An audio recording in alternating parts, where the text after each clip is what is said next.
kind of serious topic, death row. Now, a little brief history thing. We start from the beginning with the notorious noose, head down to the guillotine, to the great old electric chair, to lethal injection, which they should have done to Casey Anthony. That's what I think. But anyways, I want you guys to imagine something. Now I'm picking on Casey Anthony and whether or not you think she was guilty or innocent. But if she did do the crime, she just got away with it. What if she had another baby?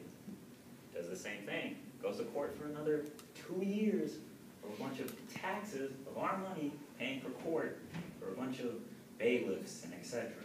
just so she can get off easy again. What if we just put her in that position right there?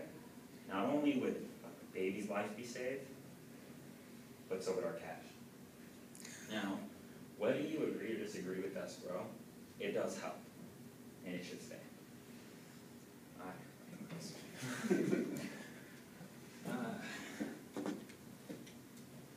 Now, these are countries that are the top murder rate countries. Like, these are really bad countries. This isn't like common countries where, you know, the crime rate is good. These are notorious bad countries. Now, as you can see with these countries over here, on the left-hand side, these are countries that are higher murder rates, and they don't have death penalties. El Salvador, like, it's a nice place, but their murder rate is off the roofs, okay? And they don't have death penalty. Compared to Jamaica, over there, a lot lower, and they do have a death penalty.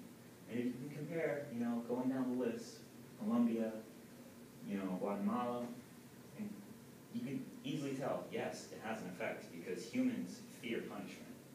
Knowing that there is a death penalty, with in turn, maybe I shouldn't go stab this guy 37 times in the chest because I'll get electrocuted.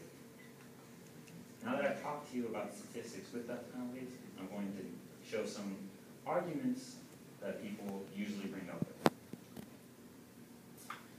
Everyone says people deserve second chances when it comes to things like this, like intervention, rehabilitation, which I do agree in some cases. But study shows with people that have committed murder and or, you know, secondhand murder and manslaughter, in 6 months, 50% of them are back in jail for an offense. In a year, about 44%. And then in 2 years, 30%. Humans don't tend to learn so fast from mistakes they made, especially if they get off the hook. And people pay for that. Like, human lives get hurt. Another one is, well, people think, well, some countries don't have death penalties, and their crime rate is low. Usually those countries are countries that don't have a high crime rate at all. Like, you know, I don't want to say like the Bahamas. They don't have a death penalty. And their crime rate as well. Well, they're a peaceful country. They're not like, you know, Mexico City. Their crime rate is bad, and they have a death penalty. Lastly, it's humane. Like, a bunch of people think, you can't, what's the worth of someone's life? You know, well, what's the worth of someone's life if that one life is taking like 3 lives? You know? I mean, it does depend on who it is, what they did, but it all, like, you know, if ending his life will save a family a life, come on. Now that I've told you the common arguments about this, I'm going to tell you what you can do. And there's not much as one person can do except one thing, and that is to vote. Vote yes for the death penalty. Even if you don't think people should die for it, but it's the right thing to peacefully do. We could take out one scum of the earth off the street and protect, you know, a little girl who got killed using Casey Anthony again. I would gladly vote yes for that.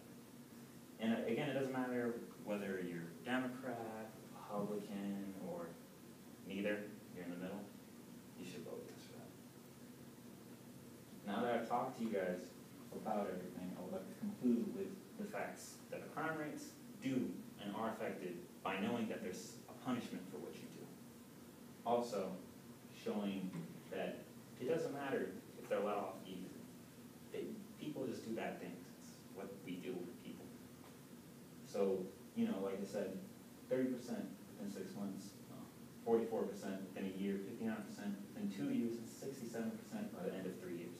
They're back in jail. They're doing what they probably did. So, go vote, please, for not just your sake, but the sake of others.